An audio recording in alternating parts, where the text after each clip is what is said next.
Bonjour à tous, bienvenue sur Truc de Food version recette.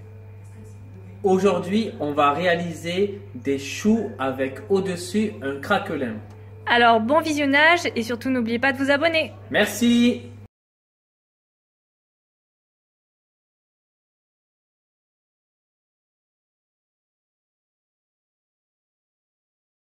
On commence par réaliser le craquelin. Donc le craquelin, il va vous permettre d'avoir des petits choux homogènes et bien croustillants. Donc pour ça, vous allez mélanger tout simplement 50 g de farine, 50 g de sucre cassonade et 40 g de beurre. On mélange le beurre, le sucre et la farine. Jusqu'à l'obtention d'une boule. On a fini de mélanger, on a obtenu une belle boule et maintenant on va l'étaler en fines couches pour ensuite la laisser reposer au frais pendant au moins 30 minutes.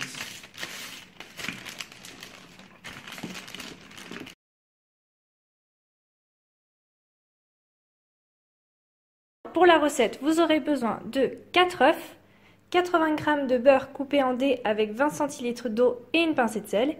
Et enfin, le dernier ingrédient, 150 g de farine. Première étape de la recette, dans la casserole il y a de l'eau, le beurre et le sel. On met à feu moyen et on porte à ébullition. On n'hésite pas à mélanger. Voilà, votre mélange bout, le beurre est bien fondu. Donc maintenant, vous allez ôter votre casserole du feu et vous allez verser d'un seul coup la farine. Maintenant, vous allez mélanger sans interruption jusqu'à ce que ça forme une boule.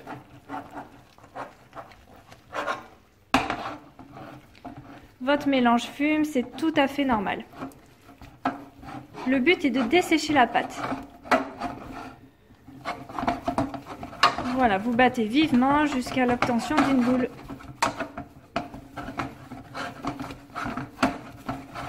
Ensuite, vous remettez sur le feu doux pendant quelques secondes afin de dessécher la pâte. Toute la fumée va sortir, l'humidité va sortir de la pâte, c'est ce qui va permettre à vos choux de gonfler. C'est une étape très importante. C'est bon, vous avez obtenu votre boule, elle se décolle bien des parois. On va maintenant la transvaser dans un bol à température ambiante, bien propre et bien sec. La pâte est chaude, on vient de la mettre dans un saladier à température ambiante. Là, le but, ça va être de refroidir ce mélange pour dessécher la pâte et que l'humidité s'évapore. Votre pâte maintenant est bien desséchée après quelques minutes où vous avez bien tourné. Vous pouvez aussi le faire au batteur électrique. On va donc maintenant rajouter les œufs un par un. Le but, c'est d'avoir la bonne texture de pâte. Donc ne pas les ajouter tous d'un coup. Peut-être qu'il en faudra que 3, peut-être 4. On vous montrera ce que ça donne.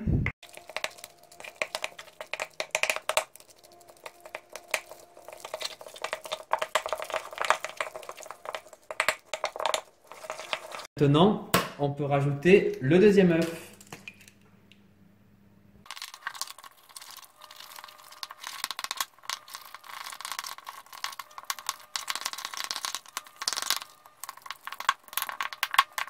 Le mélange est encore un peu sec. On va rajouter de l'humidité avec un troisième œuf.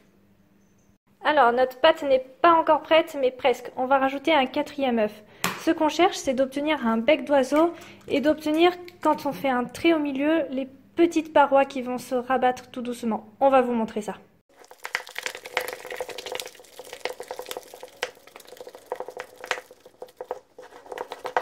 Alors voilà, nos 4 œufs sont mis. Et là, ce qu'on va faire, c'est un trait bien au milieu. Voilà, comme vous voyez, ici, les bords se rétractent tout doucement. Ça, c'est la première chose à regarder. La deuxième chose, c'est ce qu'on appelle le bec d'oiseau. Donc vous prenez votre cuillère en bois et vous la levez d'un coup et vous devez voir se former un bec d'oiseau comme ceci. C'est exactement ça. Là, notre pâte est presque prête. Les rebords se referment vraiment très doucement. Elle manque encore un tout petit peu d'humidité, mais un œuf, ça serait trop.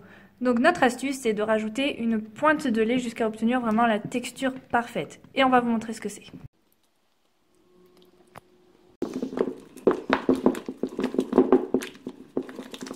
Ça y est, le lait est rajouté et ça y est, et on a enfin la texture parfaite. On vous montre ce que ça donne.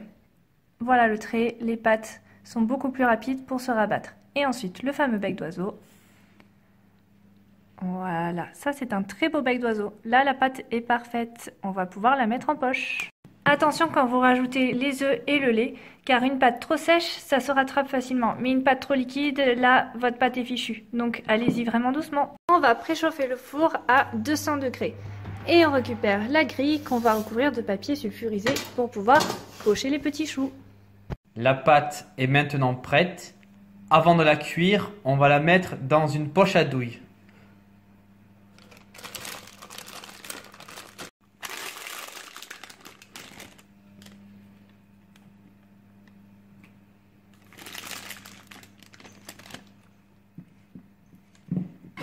Le montage. Donc là, on a décidé de pocher des choux de taille à peu près grosse, moyenne.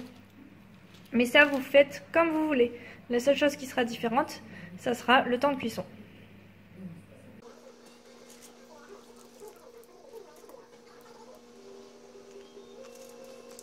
Les choux sont maintenant pochés.